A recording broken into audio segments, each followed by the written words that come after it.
أكبر.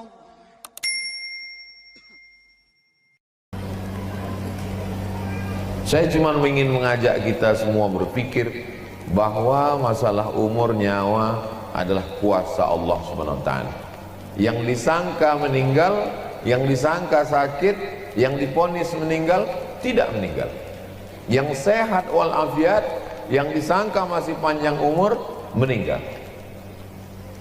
Jadi kesimpulannya, balik kepada ayat Al-Quran, idza jaa ajaluhum, kalau ajal sudah sampai, la yastakhiruna sa'atan wa la yastaqdimun, tak bisa ditunda, tak bisa ditambah, tak bisa dimajukan, tak bisa dimundurkan. Kalau sudah mati pasti mati. Kalau begitu keyakinan ibu, maka ibu tak ragu kalau suaminya keluar kota. Ma, papa izin mau keluar kota, pergilah. Kenapa? Karena kalau memang mati kata Allah, di rumah pun dia tetap mati. Saya yakin dan percaya almarhumah emak saya berkeyakinan seperti itu. Walaupun dia tak pernah menceritakan keyakinannya, saya tahu bahwa dia berkeyakinan mati tak bisa dimajukan, tak bisa dimundurkan. Itulah maka dia mengizinkan saya pergi ke Mesir 4 tahun tak pulang. Itulah maka dia mengizinkan saya pergi ke Maroko 2 tahun tak pulang. Tapi dari kata-kata singkatnya terselip keyakinan itu. Waktu saya katakan, nanti kalau aku mati gimana, Mak? Di tempat tidur pun mati juga kau. Keyakinan ibu yang kuat akan membuat ibu mengizinkan anak ibu akan pergi terbang sejauh mata memandang. Pergilah nak, karena kalau ku tahan pun kau di Batam ini, ku selimuti pun kau dalam kelambu, malaikat maut akan mencabut nyawa kau juga. Itu selalu saya yakinkan ke keluarga saya, bahwa kalau aku pergi berdakwah, mati aku dalam perjalanan, matiku fi sabilillah. Tapi kalau aku di rumah minum teh tersedak, mati konyol. Kalau aku pergi khutbah, meninggal aku sedang khutbah, insya Allah husnul khatimah. Kalau aku pergi berdakwah, tausiah, meninggal, karena Allah akan melihat sedang apa kita meninggal dunia, apa perbuatan yang sedang kita lakukan. Yang saya sampaikan ini bisa positif, bisa negatif. Yang saya maksudkan positif, setelah mendengar yang saya sampaikan ini, ibu tidak cemas kalau anak sekolah jauh, ibu tak cemas kalau suami pergi jauh. Kenapa? Karena kalau di rumah pun dia duduk sambil minum teh, sambil baca koran, sambil nonton TV pun akan mati juga. Bapak pun tak cemas melepas ibu pergi ke pengajian. Kenapa? Karena seandainya ibu duduk di rumah menonton sinetron, melihat tokoh di sinetron itu dipukuli, kumat jantung ibu, ibu pun akan mati juga di depan TV. Kira-kira mana lebih baik? Mati di depan TV karena sedih menonton drakor, atau mati waktu pergi pengajian?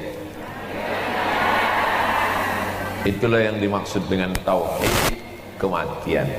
Berangkat dari rumah, bismillahi tawakkaltu 'ala Allah, la haula wala quwata illa billah.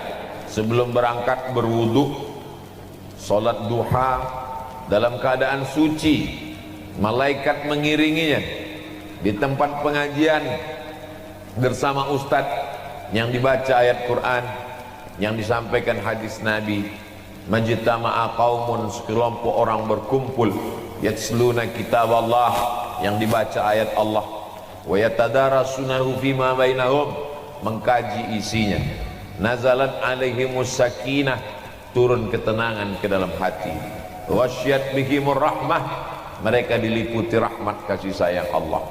Hafat bihimul malaikah, dikelilingi oleh para malaikat membawa rahmat. Wa dzakarahumullahu fi man 'indah, dibanggakan Allah Ta'ala kepada para malaikat. Sakit kepala, meninggal dunia, mati dalam keadaan kebaikan. Jadi kalau begitulah putus tauhid kita tentang kematian, penyakit kita tak takut, tapi ada efek negatifnya dari yang saya sampaikan ini. Yang tidak memahami dengan baik dan benar, hanya sekedar rasional akal, habis ini dia tak mau pakai masker lagi. Terus ditanya, ibu tak pakai masker? Kalau tak mati kata Allah. Besok pagi jamaah ini tak mau pakai helm lagi. Semprit sama polisi lalu lintas razia, tanya, ibu tak pakai helm? Kalau mati kata Allah, berhelm pun, dalam helm itu pun mati juga. Maka ini perlu diluruskan.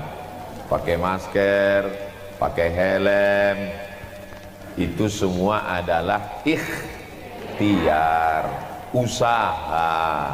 Ikhtiar dan usaha itu pun juga dapat pahala karena kita ikut sunnah Rasulullah sallallahu alaihi wasallam. Negatif dari yang saya sampaikan ini, nanti kalau ada ibu-ibu yang sakit, dia tak mau makan obat.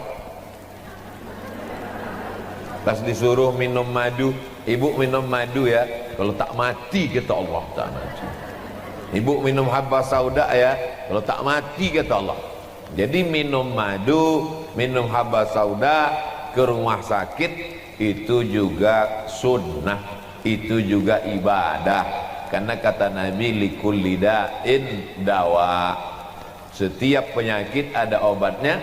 Fatadau, maka berobatlah kamu. Yang pertama tadi saya sampaikan akidah, keyakinan, tauhid tentang kematian.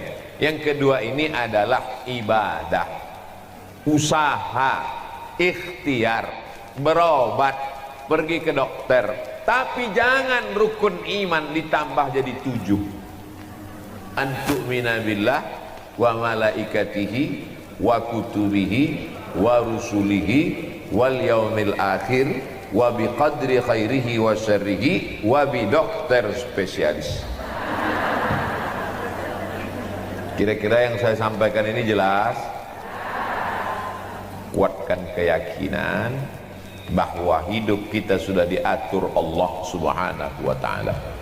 A'udzubillahi minasyaitonir rajim.